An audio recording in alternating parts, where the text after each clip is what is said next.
কই? আরে কি হলো কি? ওহ, সকালে চায়ের সঙ্গে কাগজটা যে একটু পড়বো তার আর উপায় নেই।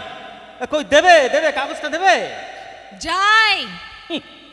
কাগজ পড়ছেন? কাগজ পড়া মানে তো বিজ্ঞাপন দেখ। সকালে একেবারে হুমড়ি খেয়ে পড়বে কাগজটার ওপর, খুঁটিয়ে খুঁটিয়ে বিজ্ঞাপন পড়া। কোন জিনিসের সঙ্গে কোনটা ফ্রি দিচ্ছে তাই দেখা। আরে বাবা, কাগজটা পড়ে বাজার যেতে হবে, ফিরে এসে চান খাওয়া সেরে অফিস যেতে হবে, সারাটা দিন তো পাবেই। দেখো না যত ইচ্ছে, এখন আমাকে একটু পড়তে দাও। কই কি হলো কি? হ্যাঁ হ্যাঁ হলো, এই নাও তোমার পিন্ডির কাগজ। এই পিন্ডি নিয়েই তো এতক্ষণ নাড়াচাড়া করছিলে। পিন্ডি ছাড়া কি? কাগজে আছে তো শুধু মারামারি আর খাওয়া খাবি, মিছিল আর মিটিং। কি হবে ওগুলো পড়ে? আই দেখো দেখো, একটা না বিজ্ঞাপন দেখলাম। এই যে দাও না কাগজটা। না না, এ পাতায় না, এই পাতায়। হ্যাঁ, দাঁড়াও দাঁড়াও দাঁড়াও, দেখছি দেখছি। হ্যাঁ, এটা তো দেখছি একটা টিভি। হ্যাঁ তাই তো বলছি, কিসের সঙ্গে টিভিটা ফ্রি দিচ্ছে গো? টিভি ফ্রি দিচ্ছে? বলো কি? অবশ্য যেভাবে ছবিটা দিয়েছে, টিভির চারপাশ দিয়ে স্প্রিন্টারগুলো যেভাবে ছুটে ছুটে বেরিয়ে যাচ্ছে, দেখে তো তাই মনে হয়। কিন্তু টিভির মতো অত দামি জিনিস কি ফ্রি দেবে? আরে সেই জন্যই তো বলছি, দেখো না একটু ভালো করে, দেখো না, দেখো না গো। পেয়েছি। পেয়েছো? কি গো? ধাঁধা। ধাঁধা? সে আবার কি? রহস্যটা বুঝে ফেলেছি। একেই বলে বিজ্ঞাপনের কায়দা। কায়দা? ওই যে কোনার দিকে একটা ঘড়ি, ফ্রিটা এমন ভাবে লিখেছে যেন মনে হচ্ছে টিভিটাই ফ্রি। হ্যাঁ গো, আমি তো তাই ভেবেছি। তোমরা ভাববে বলেই তো বিজ্ঞাপনটা ওইভাবে লেখা। মরণ দশা, 10,000 টাকার টিভির সঙ্গে মাত্র 150 টাকার ঘড়ি। ঝাঁটা মারো এমন টিভির মুখে। একটা সোনার চেন দে, নয়তো একটা কাঞ্জিভারম দে, তা না ঘড়ি। আরে আরে আরে আরে, উঠলে কেন উঠলে কেন? চললে কোথায়? ভাতটা দেখে আসি। তা দেখে এসো, কিন্তু পল্লবিনী। আবার বলেছি না ওইভাবে আমাকে ডাকবে না। ইনি দেওয়া ওইসব সেকেলে নাম একদম ভালো লাগে না। তোমার হরের নামটা পাল্টে তোমার বন্ধুরা যখন হারু হারু বলে ডাকে, তোমার কেমন লাগে? আমার পলি নামটা কে দিয়েছিল জানো?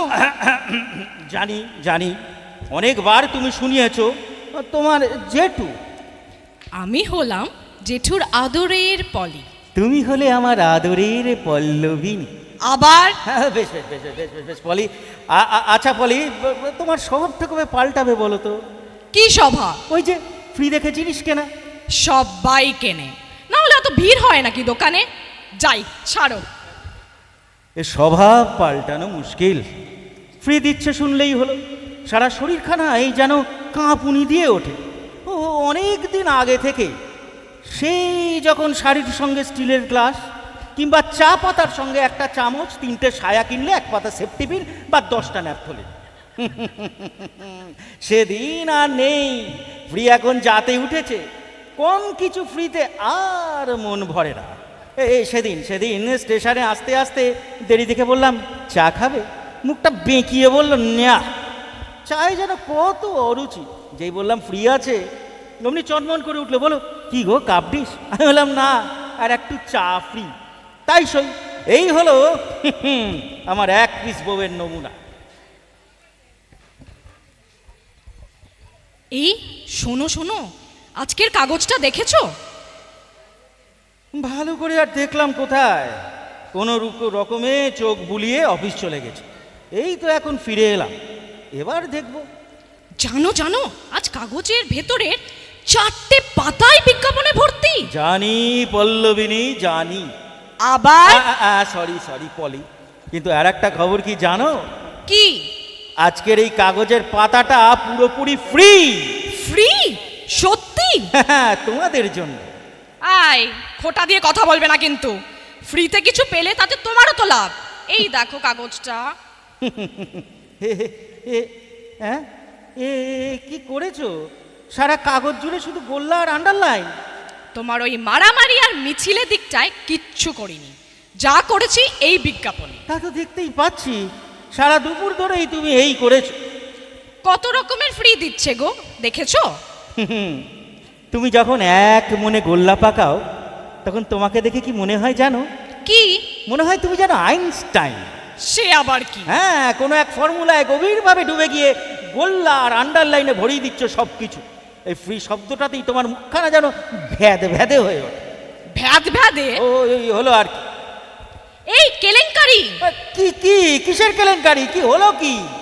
ওঠো ওঠো, শিগগির ওঠো, এক্ষুনি বেরোতে হবে। 6:30 বাজে, 8টায় বন্ধ হয়ে যাবে দোকান। শিগগির ওঠো, তৈরি হয়ে নাও, আজই শেষ দিন। আরে কিসের শেষ দিন? ফ্রি। কিসের ফ্রি? কোথায় ফ্রি? কিচ্ছু জানি না, দুম করে বলছো ওঠো ওঠো। কিন্তু কিন্তু আজ তো তোমার বাপের বাড়ি যাবে বলেছিলে। দূর, তো নিকুচি করেছো তোমার বাপের বাড়ি। বাপের বাড়ি কি পালিয়ে যাচ্ছে নাকি? আজ না হয় কাল যাব, কিন্তু ফ্রি তো আজ শেষ দিন। চলো চলো, ওঠো ওঠো ওঠো, শিগগির চলো। হায় ভগবান, গোল্লায় যাক বাপের বাড়ি, ফ্রি থাক বেঁচে। গজিয়েছে বটে একখানা তোমার বাপের বাড়ি। কি বললে? না না, কিচ্ছু বলিনি কিচ্ছু বলিনি, বলছি দেরি হয়ে যাচ্ছে, চলো, যেতে যখন হবেই।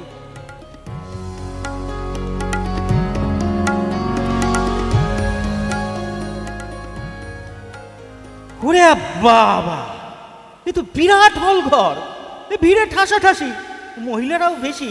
কারো কারো সঙ্গে আবার আমার মতো এই অসহায় এক একজনকে দেখা যাচ্ছে। চারপাশে লেখা রয়েছে ফ্রি আর ফ্রি। কার সঙ্গে যে কি ফ্রি তা বুঝতে গেলে 3 স্তর মহিলাদের অতিক্রম করে যেতে হবে কাউন্টারে। দাঁড়িয়ে পড়লে কেন? এসো। কিভাবে? দেখছো না ভিড়? ঠেলা ঠেলি করে দেখো না আমি কেমন এগোচ্ছি। কিন্তু সবই তো মেয়ে। তাতে তোমার তো সুবিধে। ইঙ্গিতটা কিন্তু ভালো করলে না। আরে এসো তো। ওই দেখো এক ভদ্রলোক কি বলছেন, বলছেন ফ্রি কিছু নেবেন না, টাকা ছাড় দিন। কি বোকা, তোমারই মতন আর এক পিস গামবাট। কি বললে? গামবাট? এই এত লোকের সামনে? কেউ শোনেনি। ঠিক আছে, পেন্ডিং রইল, বাড়ি গিয়ে হবে। ও মা, বলতে বলতে একেবারে চলে গেল কাউন্টারে। 30 স্তর মহিলা অতিক্রম করে ফ্রির কি মহিলা, সত্যি এক ফ্রির দেশ, টোটাল ফ্রিডম। কিন্তু আমার বউ ওই যে ওই যে ওই যে ওই যে ভিড়ের মধ্যে দিয়ে দিব্যি চলছে, এ কাউন্টার থেকে ও কাউন্টার, জিজ্ঞেস করতে করতে কার সঙ্গে কি ফ্রি। না না না, এইবার থেমেছে, মনের মতো পেয়েছে বোধহয়। কিন্তু কি দেখি দেখি যাই এগিয়ে যাওয়াই যে মুশকিল, ডাকলেও শুনতে পাবো না। এক হাত দিয়ে ডাকবে, অন্য হাত দিয়ে তার উপায় নেই। অসংখ্য অঙ্গ প্রত্যঙ্গের বেড়াজাল, কোথায় হাত দিতে গিয়ে কোথায় লেগে যাবে তখন হবে এক কেলেঙ্কারি। সামনে সব ফর্সা পিঠের ছড়াছড়ি, কোন দিক দিয়ে হাতটা চালালে বউয়ের পিঠের ঠক্করটা লাগবে সেটাই ঠিক বুঝে উঠতে পারছি না। একটু বেকায়দা হলেই রে রে করে উঠবে মহিলা মহল। ও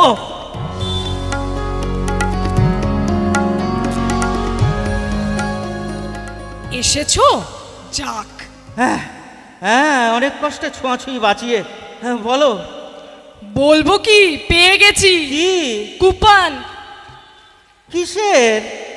মাইক্রো ওভেনের 3 দিন বাদে ডেলিভারি দিয়ে যাবে বাড়িতে, সঙ্গে একটা টিভি। কোনটা ফ্রি, ওভেন না টিভি? টিভি। টিভি তো বাড়িতে আছে। ওহ, এই ভিড়ের মধ্যে আর বকিও না তো, চলো চলো। হ্যাঁ তা যাচ্ছি, কিন্তু টাকা কত? 12,000। কোথায় পেলে? কোথায় আবার, তুমি দেবে। আমি? তুমি ছাড়া কে? কোথায় পাবো? জোগাড় করো, 3 দিন হাতে সময় আছে। সরকারি চাকুরে পুরুষ মানুষ 12,000 টাকা জোগাড় করতে পারবে না 3 দিনে। কিন্তু টিভি তো বাড়িতে আছে। হ্যাঁ আছে, কিন্তু ওভেন তো নেই। তা নেই, কিন্তু দুটো টিভি দিয়ে করবোটা কি? মেয়ের বাড়িতেও তো পাঠানো যাবে না, ওদের তো নিজেদেরও আছে। দুজনে দুটো টিভি নিয়ে বসে বসে দেখবো। যেমন তোমার বুদ্ধি, পুরোটা বিক্রি করে দেব। 7 বছরের পুরনো, দিন রাত দেখে দেখে টাকা উসুল করে নিয়েছি, এখন ওটা পাড়ার দোকানে বিক্রি করে দেব। পুরনো টিভির দাম কত জানো? হ্যাঁ জানি, 1,000 টাকা। 13,000 টাকার জিনিস 1,000 টাকায় বিক্রি করবে? ক্ষতি কি? একটা টিভি তো ফ্রি পেলামই, সঙ্গে আরো 1,000 জুটবে। এই সোজা কথাটা বোঝো না কেন বলো তো? সাদে কি বলি গাম্বার? এই দেখো দেখো দেখো, এই শব্দটা তুমি ব্যবহার করবে না, বলে দিচ্ছি। হ্যাঁ, গচ্ছিড়ি করে ওঠে। ওই জন্যই তো খুঁজে খুঁজে বার করেছি। বেশ, তো পছন্দ না হয় অন্য একটা শব্দ বার করে দাও না, যাতে গা বেশ আরো চিরবির করে জ্বলবে তোমার। দেখো দেখো দেখো পলি, ভালো হবে না, বলে দিচ্ছি।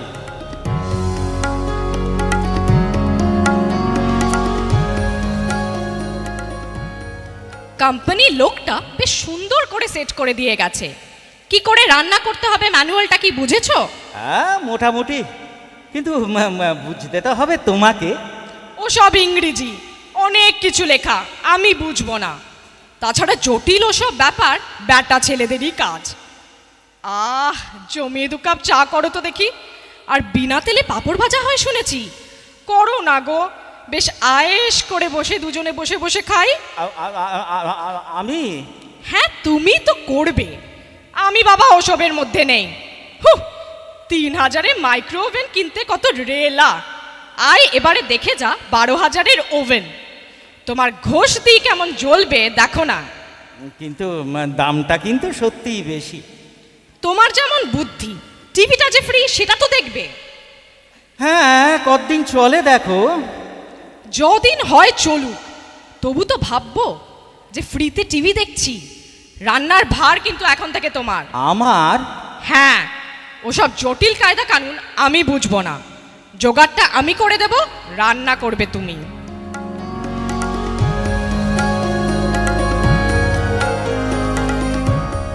না, কিছুতেই শেখাতে পাচ্ছি না। এ বোতাম টেপে তো ও বোতাম টেপে, বোতামের পাশে কাগজ ছেটে দিলাম, তাও ভুল করে। কোম্পানির লোককে স্পেশাল ফি দিয়ে শেখাবার ব্যবস্থা করলাম, তাও শেখে না। সত্যিই বোঝে না, নাকি কৌশলকে জানে। হয়তো রান্নাটা আমার ঘাড়ে গছিয়ে দেওয়ার তাল। হ্যাঁ, আমার জীবনে বিপ্লব এনে ফেললো এই মাইক্রো ওভেন। ভোরে উঠেই বউকে বেটটি, তারপর নিজের গায়ে চুমুক দিতে দিতে গামছা পরে লেগে পড়ি রান্নায়। অফিস থেকে ফিরেই দেখি কেউ না কেউ বসে আছে। ইস, তুমি এত দেরি করে অফিস থেকে ফিরলে?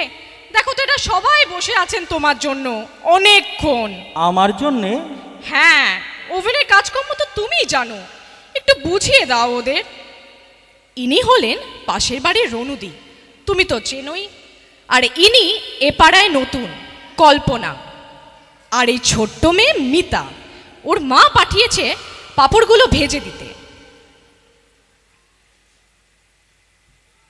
আমার জীবন যুদ্ধ অন্য ধারায় বইতে শুরু করলো। কারুর বাসি সিঙাড়া গরম করে দিতে হচ্ছে, কারুর বা ঠান্ডা চপ। অফিস থেকে ফিরেই দেখি 5-7টা কেস ওয়েট করে বসে আছে। এই দেখো না, এই ছেলে মেয়েগুলো অনেকক্ষণ থেকে বসে আছে। কেন? দেখছো না, হাতে ওদের ম্যারিনেট করা কাঁচা মুরগি রোস্ট করে দিতে হবে। দাও না গো, বেচারারে অনেকক্ষণ থেকে বসে রয়েছে। শোনো, ওই পাশের ঘরে এসো, কথা আছে। হ্যাঁ বলো। এইভাবে তুমি রোজ রোজ লোক ডেকে আনবে আর রাখতে হবে আমাকে? ও মা, আমি ডাকতে যাব কেন? খবর পেয়েই ওরা এসেছে, আমার মানও বাড়ছে। তোমার মান বাড়ুক, কিন্তু আমি আমার বাকি জীবনটা রাঁধুনি হয়েই কাটাবো। রান্নাটা তুমি শিখে নাও না। না বাবা না, ভয় করে। কি করতে কি হয়ে যাবে, এক হাতে থাকাই ভালো। ও তোমার ধাতটাও বুঝে গেছে। ও হ্যাঁ শোনো, সামনের সপ্তাহে 3টে জন্মদিন আছে, তোমাকে কিন্তু কেক বানিয়ে দিতে হবে। আগে থেকেই আবদার করে গেছে।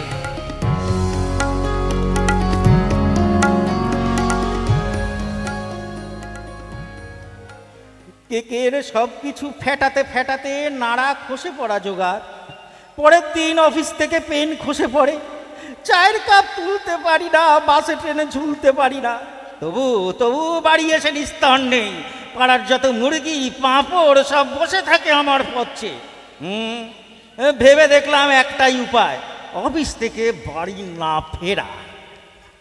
তাই করলাম শুরু। ছুটির পর আর বাড়ি আসি না। বাস ধরার তাড়া নেই, ট্রেন ধরার তাড়া নেই, প্ল্যাটফর্মের বেঞ্চে বসে থাকি। একের পর এক ট্রেন চলে যায়, উঠি না। তাগাদার ভয়ে মোবাইল অফ করে রাখি। কখনো রাস্তায় খানিকটা হাঁটি, দোকান দেখি, কোনো শোরুমের বাইরেই মাইক্রোওভেন দেখলে আঁতকে উঠি। তারপরে তারপরে সরি পড়ি সামনে থেকে। রাত 9:30 আগে বাড়ি ফিরি না, সবাই চলে গেলে। দেখো তো কি কাণ্ড, এত দেরি করে তুমি ফিরছো, ওদিকে সবাই হাফ পিত্তেশ করে বসে বসে মন খারাপ করে চলে গেল এতক্ষণে। গেছে? হ্যাঁ সকলেই? হ্যাঁ। ওম শান্তি, ওম শান্তি, ওম।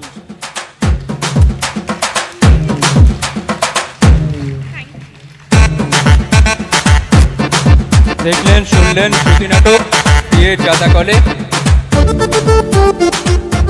এবার আমরা নিয়ে আসবো ছোটদের নাটক বেপরোয়া বালিকা সংঘ।